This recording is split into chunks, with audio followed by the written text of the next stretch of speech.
नमस्कार मित्रों, मैं आपका मित्र विजय कोडवानी एक बार फिर आपके सामने ये आज का वीडियो रख रहा हूँ। आज का जो टॉपिक है वो है सेवा। वैसे भी आज इस वक्त जो माहौल चल रहा है पूरे देश में, पूरी दुनिया में, उसके संदर्भ में आज का ये टॉपिक है जो सेवा।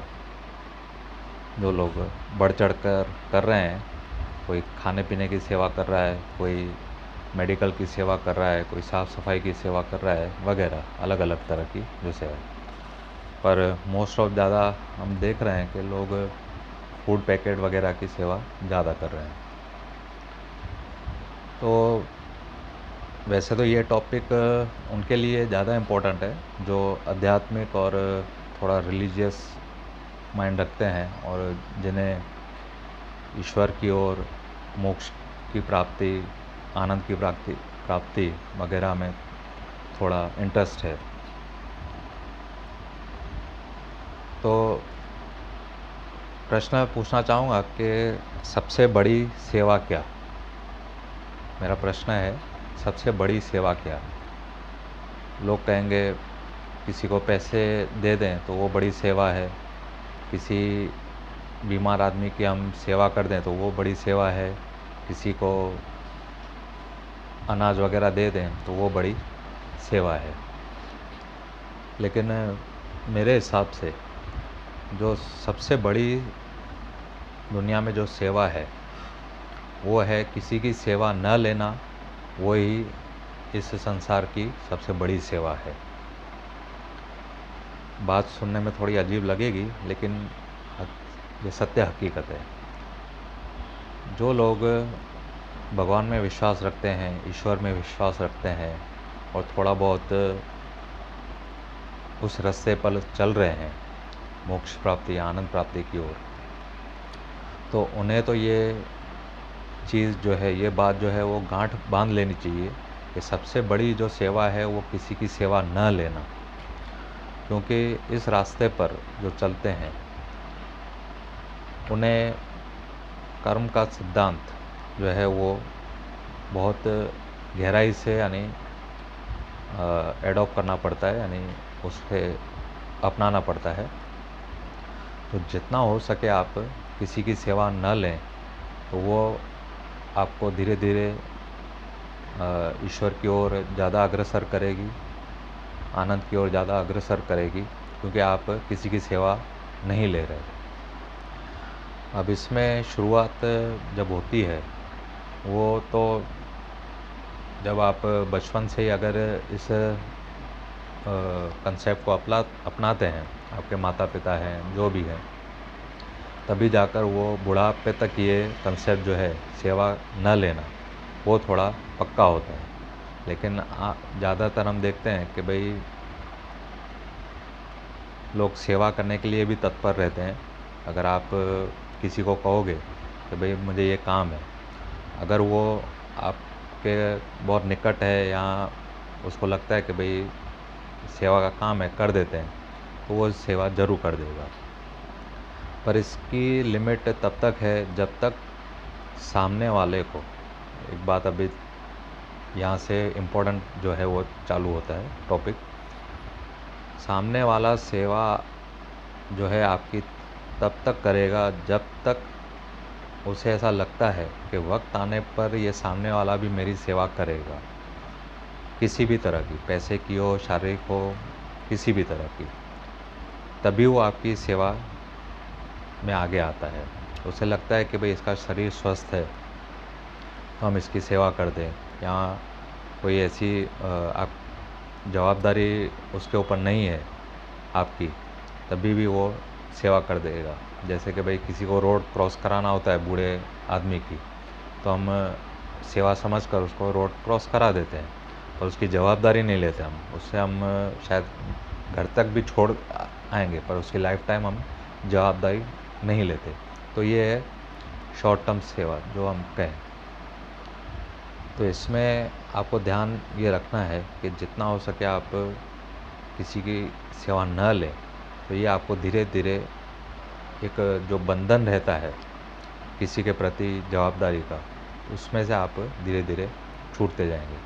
मैं अक्सर देखता रहता हूँ कई गुरुद्वारों में, कई धर्म स्थलों पर, कई अन्य क्षेत्रों में लोग जैसे कि तैसे सेवा करते हैं। अच्छी बात है, कोई उसमें बुराई नहीं है। उनके कपड़े गंदे हो जाते हैं, मैले हो जाते हैं, उनके कहूँ तो भाई शरीर भी थोड़ा ऐसे जैसे वह भाई धूल मिट्टी वगैरह सब शरीर पर चढ़ जाता है।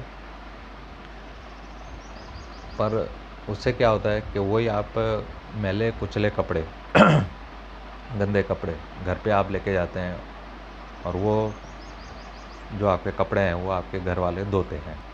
तो आपने एक तो सेवा तो उधर की, लेकिन फिर आपने घर पे आके दूसरों से सेवा, क्योंकि वो कपड़े आपने खुद नहीं धोए, वो आपके किसी नौकर ने या आपके घर वालों ने धोए। अगर सेवा करनी है अच्छी तरह से तो पूरी आप सेवा करें कि आपके अगर कपड़े गंदे हो जाते हैं सेवा में, तो घर पे आकर वो कपड़े भी आप खुद ही धोएं, तो ये पूर्ण सेवा होगी। एक बात तो ये। दूसरी सेवा ये है कि जैसे मैंने कहा कि जितना हो सके आपको सेवा की किसी की ज़रूरत ना पड़े, उस हिसाब से आप अपने जो हेल्थ है आपकी, उसके प्रति थोड़ा सजाग रहें, कॉन्शियस रहें कि आपको जितना हो सके भाई बीमारियों से दूर रहें। अगर आपको जो ख़राब व्यसन वगैरह है, पान बीड़ी मसाला गुटखा दारू वगैरह नॉनवेज, तो उससे भी आप दूर रहें अगर है तो, और छोड़ दें अगर ये व्यसन है तो। अगर नहीं है तो बहुत अच्छा है, और दूर ही रहें। इसमें क्या होता है कि शुरुआत में तो घर वालों को सब अच्छा लगता है। जैसे किसी के घर में कोई पान बीड़ी मसाला खाता पीता है, दारू वगैरह पीता है, तो घर वालों को कोई प्रॉब्लम नहीं होता। क्यों? क्योंकि जब तक उसका शरीर स्वस्थ है, जब तक वो अपना काम खुद करता है, अच्छी तरह सब करता है, अपने बिज़नेस अच्छी तरह संभालता है, अच्छी तरह घर का की जो जवाबदारियां हैं वो करता है, पर उसका ये व्यसन का थोड़ा ये प्रॉब्लम है। लेकिन जब वो किसी कारणवश पथारीवश यानी बीमार पड़ता है और डिसेबल हो जाता है फिज़िकली मेंटली, फिर उसका वो प्रॉब्लम वहाँ से चालू होता है। क्योंकि लोगों ने तो आपकी सेवा कब तक की? जब तक आप उनको कमा के दे रहे थे, आपका अच्छी तरह उनका पालन पोषण कर रहे थे तब तक। पर आपके अंदर ये जो ख़राब आदतें थी वो उनको शायद उस वक्त भी पसंद नहीं थी, क्योंकि उस वक्त उनकी मजबूरी रही होगी कि भाई चलो आदमी कमा के ला रहा है और खिला रहा है तो भले इसको व्यसन हो। पर जिस दिन आप पथारीवश हो जाएंगे, एक जगह पड़े रहेंगे, तब फिर उनमें वो थोड़ा घृणा भाव उत्पन्न होगा। याद रखिए ये रियलिटी है। क्योंकि उस वक्त अगर आपको किसी चीज़ का व्यसन है तो उस वक्त भी आपको उस व्यसन के बिना आप रह नहीं सकेंगे। बार बार आपको बीड़ी पान मसाला वो खाने पीने का मन होगा, और घर वाले आपको वो करने नहीं देंगे। फिर स्वभाव थोड़ा चिड़चिड़ा होगा और घर वाले भी आपसे परेशान रहने लगेंगे। फिर वो सब जो है आपको ऐसा लगता था कि भाई लोग मेरी सेवा कर रहे हैं, घर वालों को ऐसा लग रहा था कि भाई ये हमारी सेवा कर रहा है। फिर धीरे धीरे वो जो रिश्ते हैं उसमें खटास आने लगती है और रिश्ते बिगड़ने लगते हैं। तो सबसे पहले तो आप अपनी फ़िज़िकल हेल्थ को आप जितना हो सके सेवा, जैसे मैंने कहा कि अगर आप किसी की सेवा नहीं लेंगे और तो वही आपकी सबसे बड़ी सेवा है। और धीरे धीरे अपने फ़िज़िकल फ़िटनेस पर आप ध्यान रखेंगे तो लॉन्ग टर्म आप अच्छी तरह निभा पाएंगे लोगों से और अच्छी तरह उनसे मिल पाएंगे। जैसे मैं वकील हूँ, मेरी कोर्ट में आज भी 80-85 के ऊपर के बड़े सीनियर वकील आते हैं और अप टू डेट और एकदम हेल्थ कॉन्शियस और हेल्दी लगते हैं। तो मेरा उनसे बहुत बार ऐसे बातचीत होती है और उनसे पूछता रहता हूँ कि भाई आप इतनी उम्र में भी इस तरह से इतने हेल्थ कॉन्शियस। तो वो सब बताते हैं कि किसी तरह की भी उन्हें कोई आदत नहीं है। जैसे मैंने कहा पान बीड़ी मसाला की, आज तक उन लोगों ने, कई ऐसे लोग भी हैं कि उन लोगों ने आज तक डॉक्टर की शक्ल नहीं देखी, कोई बाईपास सर्जरी नहीं, कोई नी रिप्लेसमेंट नहीं, घुटनों का जो है ऑपरेशन वो नहीं, ऐसे लोग भी आते हैं। तो इस तरह से ये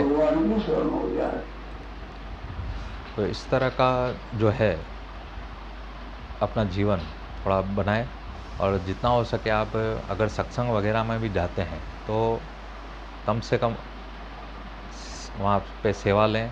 खुद का जो पानी है पीने का वो भी आप घर से लेके जाएं तो भी अच्छा है।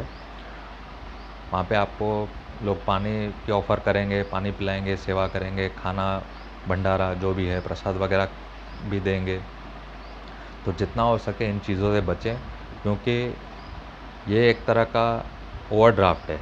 देखिए, हर एक के जो बिजनेसमैन है, दो तरह के अकाउंट होते हैं, एक फ़िक्स डिपॉज़िट अकाउंट होता है, एक ओवरड्राफ्ट अकाउंट होता है। जब फ़िक्स डिपॉज़िट बढ़ता है तभी खुशी होती है, और जब ओवरड्राफ्ट बढ़ता है तभी दुख होता है। अगर आप किसी की सेवा करते हैं और बदले में आप सेवा नहीं लेते तो ये आपका फ़िक्स डिपॉज़िट है, और वो बढ़ेगा तो आपको खुशी होगी।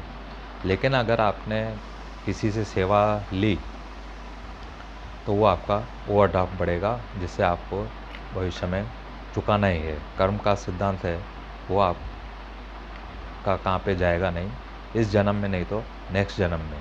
जब तक आप वो चुकाएंगे नहीं तब तक वो आपका पीछा नहीं छोड़ेगा। एक बात ये। दूसरी बात, कई संत महात्मा आपको ये भी समझाएंगे कि भाई नहीं नहीं, ये तो प्रसाद है, इसमें कुछ ऐसा होता नहीं है, निष्काम भाव से हम सेवा कर रहे हैं। तो ये भी सरासर गलत है। कर्म का सिद्धांत जैसे कहा कि भाई कृष्ण भगवान जैसे को भी, यानी कर्म का सिद्धांत जो है छोड़ा नहीं, और उनकी भी मौत आप देखते हैं, जैसे उनकी मृत्यु हुई कि तीर लगने से, तो वे भी कर्म से बंधे हुए हैं। तो आजकल के संत महात्मा जो है वो उनसे बड़े नहीं हैं। तो जितना हो सके, मैंने कहा कि भाई वो प्रसाद वहाँ पे लेना और उनकी सेवा लेना, तो उनसे भी दूर रहें जितना हो सके।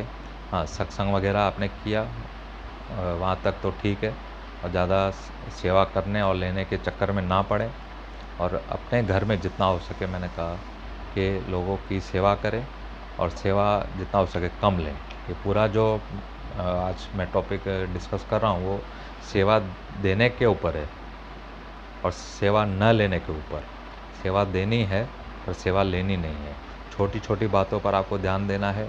जैसे कि अगर जैसे मैं हूँ अभी, अब मैं अपने घरवाली को कहूँगा कि भाई पानी ला दो या चाय ला दो, तो वो फट करके लेके आएगी, उसमें ना नहीं बोलेगी।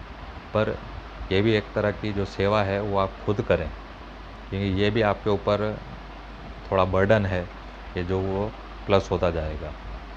तो अध्यात्म और स्पिरिचुअल जो है, इस मार्ग पर चलने वालों को ये बहुत ध्यान रखना है। और जो सेवा है वो दिखावे के, यानी जो कहूँ कि भाई दिखावे के लिए ना करें। जितना हो सके भाई सेवा जो है वो एकांत में अगर सेवा होती है आपकी, तो वो ज़्यादा अच्छी रहेगी और वो ज़्यादा आपको फल देगी, क्योंकि उस वक्त आपको देखने वाला कोई होता नहीं है भगवान के अलावा, तो वो आपको ज़्यादा फल देगी।